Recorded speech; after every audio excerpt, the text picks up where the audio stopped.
Should I ask who you made the bargain with? with the chief commander.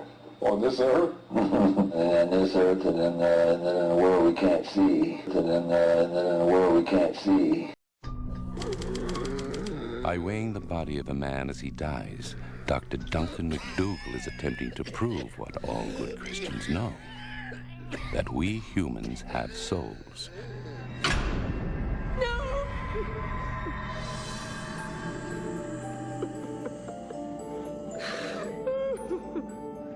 At the moment of death, the body of patient 1 loses 3/4 of an ounce of weight, 21 grams.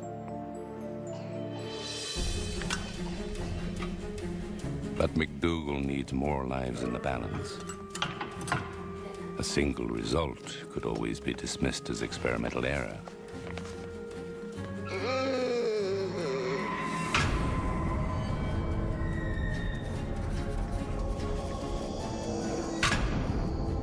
He records a weight loss in his second and third patients.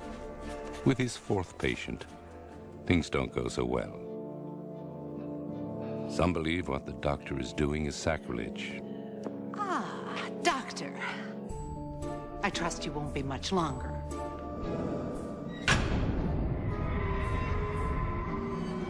The hospital staff famously interrupted McDougall's experiment, and it could well be there's quite powerful superstitious belief that actually the soul is being endangered rather than measured. And there were very powerful popular superstitions that the soul had to actually get out of the body at one level, and it had to get out of the building at another level. So it's not unknown for people in McDougall's lifetime to be opening a hole in a roof, to be opening windows. And that kind of superstition wrecks his fourth test. Ma'am, I must protest. You have just ruined the experiment. I'm so sorry.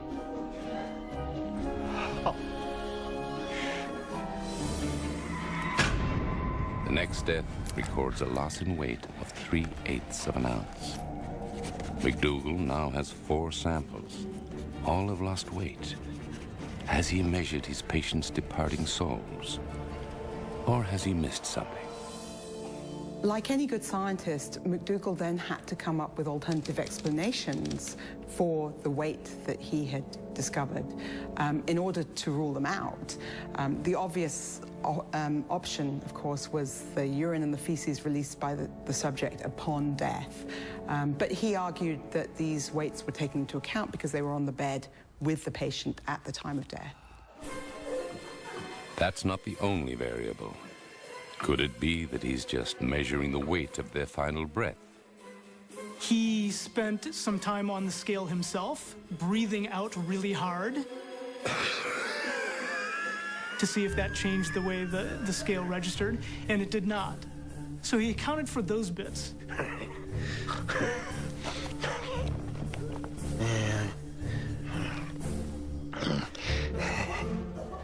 But McDougall's death watches don't sit well with the medical staff. Eventually, he's ejected from the home. He's forced to end his research. Excuse me, nurse. I need my... Thank you. Uncertain how to proceed, McDougall keeps his experiments secret for 6 years until, in 1907, the New York Times breaks the story. He's forced to publish. When McDougall published his results, people kind of went crazy. A lot of people questioned his methodologies, but they couldn't really offer any alternatives to account for the 21 grams that were missing. The Cullis consumptive home had been a lucky break for McDougall. No one else will give him a chance to continue his work. With humans, at least.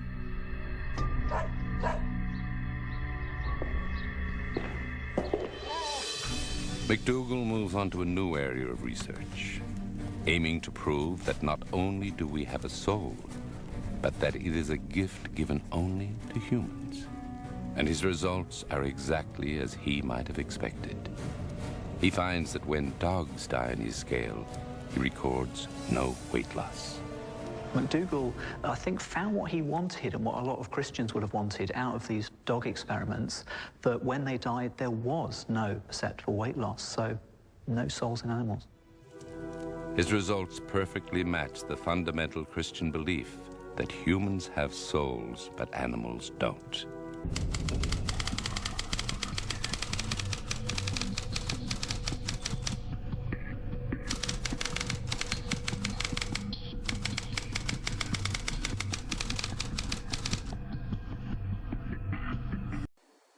Given that when you stop breathing and your heart stops, and given that 10 seconds after that, that the EEG, the measure of electrical brain activity, goes absolutely flat, it's medically inexplicable that near-death experiencers are having a conscious experience. For years, however, some medical researchers had dismissed the NDE phenomenon as hallucinations caused by the dying body releasing a chemical cocktail as a means of defense against the pain and shock of impending death. That theory was dented in 1984 by an extraordinary medical emergency in the American West Coast city of Seattle. Maria, a migrant worker from Eastern Europe, was rushed to hospital after she collapsed at a friend's home. In the ICU, a medical team tried to stabilize her condition without success. Her heart stopped beating. Maria's body was lifeless for several minutes, but the doctors kept on trying to bring her back to life. Then they suddenly realized that the heart monitor showed some life. Maria was supposed to be dead. Maria came back to life and immediately told an amazing story. She saw everything while she left her body. She could see the medical team working on her. She then left the ICU to the roof of the hospital, and as she went up, saw a tennis shoe. No one believed her story, but her friends immediately ran up to the roof and with absolute shock found the tennis shoe exactly as described by Maria. Maria's experience could not be anything other than the absolute truth. If the out-of-body experience was purely a mental aberration, how could she have seen a physical reality that could later be verified? So explain that to me. Explain that through chemicals or some of the other scientific explanations. Please explain to me why that man knows that. There is no explanation for that in current neuroscience. I personally and professionally am not afraid of saying that I don't know, because that's the way we learn. After she was wired up and in bed, I would then go off to another room, use a random number table to get a 5-digit random number, which I'd write on a piece of paper and slip it in an opaque folder. And then I'd come in and put it up on a shelf near the ceiling, a flat shelf. So the number was not visible to anyone down in the room, much less on the bed, but if you happened to be viewing the room from near the ceiling, you could clearly read the number. And I put a clock near the number also. And I told her, I mean, this sounds terribly preposterous, but I said, if you leave your body, try to float up to a position where you can not only read and memorize the number, but see what time it is also, and then try to wake up right afterwards so I can have an exact idea of when you had that particular part of the experience. Tart changed the number every day. On the first 3 mornings, the woman said she felt as though she'd left her body during the night. But she couldn't say what the number was. She said that while she was out of her body, she was in the wrong part of the room, or she was outside the building or something like that. She had no idea what the number was because she hadn't seen it. Then, on the 4th night, the subject woke up suddenly at about 3:35 in the morning. She said she'd just had an out-of-body experience in which she'd risen to the top of the room. She claimed she had seen the number. She successfully told me that the number was 25132. Now, the odds of guessing a 5-digit number like that in one try are enormous. So I was quite excited, to put it mildly.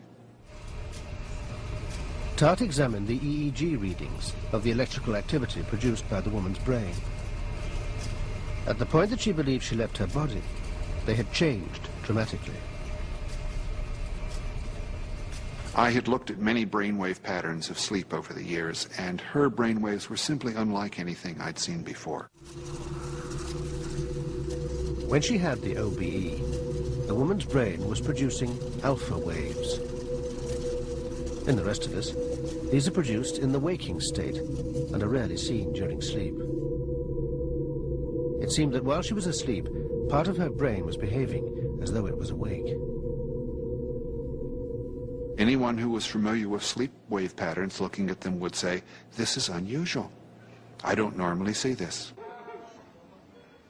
There's been a very good study of people that had cardiac arrests or heart attacks. About 15% of them had NDEs, and the remainder did not have NDEs. And then they studied this group of people for up to 7 years.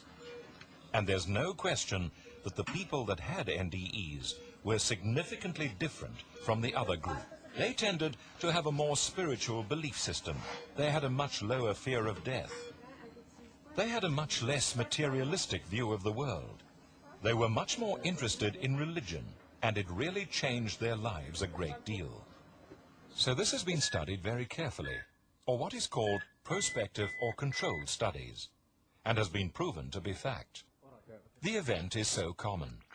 The pattern of the experience is so consistent, and its effect on people is so profound, that just for that reason alone, even forgetting why or what the spiritual or religious implications are, NDEs are something that affect a lot of people in a major way. Research proves that near-death experience is legitimate. Nearly 12 to 15 million Americans have had NDE experiences. This is such an enormous number of shared experiences that so greatly affects their lives that no matter what the cause of NDE, no matter what your ideas about why it occurs, there is no question that given the number of lives that it has impacted, it makes sense to study it. It's an incredible phenomenon, and again the implications are enormous. Astral projection is kind of a generic term for an out-of-body experience, and it's commonly practiced in the occult, spiritual business, and in other spiritual disciplines. The consciousness of the person leaves the physical or corporal body and travels somewhere within the spiritual world independent of the body. Astral projection also includes other spiritual things like lucid dreaming and rising on the planets and that kind of thing, which I don't have time to go into today. But here you can see in these two incidents, Paul, he was harpazo, snatched up into heaven, and John uses different terminology here. He carried me in spirit, or I became in spirit. Okay, so here we have two instances where it appears that the inner man did leave the body, but here's the key to it. It was 100% God prompted. It wasn't them doing it. It was God doing it to them. The problem that we're running into now with people who are doing astral travel, I've had dozens of them in my office trying to get rid of powerful familiar spirits. It's a fight. Is that the person is trying to induce it themselves. If you are trying to induce astral travel yourself, right, that is extremely dangerous, and that is of Satan. You're probably going to pick up a familiar spirit. I have had dozens of charismatics and prophetics in my office that have come for counseling, trying to get rid of demons who have been involved in astral travel, and it has always been familiar spirits. And these people started out trying to develop their ability to do it. The second interesting thing about these two great men of God who were involved with astral travel is that it was all controlled by the Holy Spirit. It wasn't self-controlled. In other words, they weren't traveling on their own and doing it on their own. It was being done to them, and the Holy Ghost was controlling where they went, who they saw, who they met, and what happened when they did it. The problem with astral projection is that the person attempts to induce it themselves, and they go through a process in the satanic cults where you can train yourself to do it, and it does work. You can train yourself to be an astral projectionist. That's not somebody that works in a movie theater. I'm talking about spiritually leaving your body. It is possible to do it, and it is real. The problem is you're going to pick up familiar spirits, and you're going to be extremely infected. And then later on, you're going to develop strange physical illnesses in your body.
If your ultimate goal is to be famous, then you're gonna do a lot to get there, like sign your name in blood in a contract with the devil. Yeah. But it didn't work out, and so I sold my soul to the devil.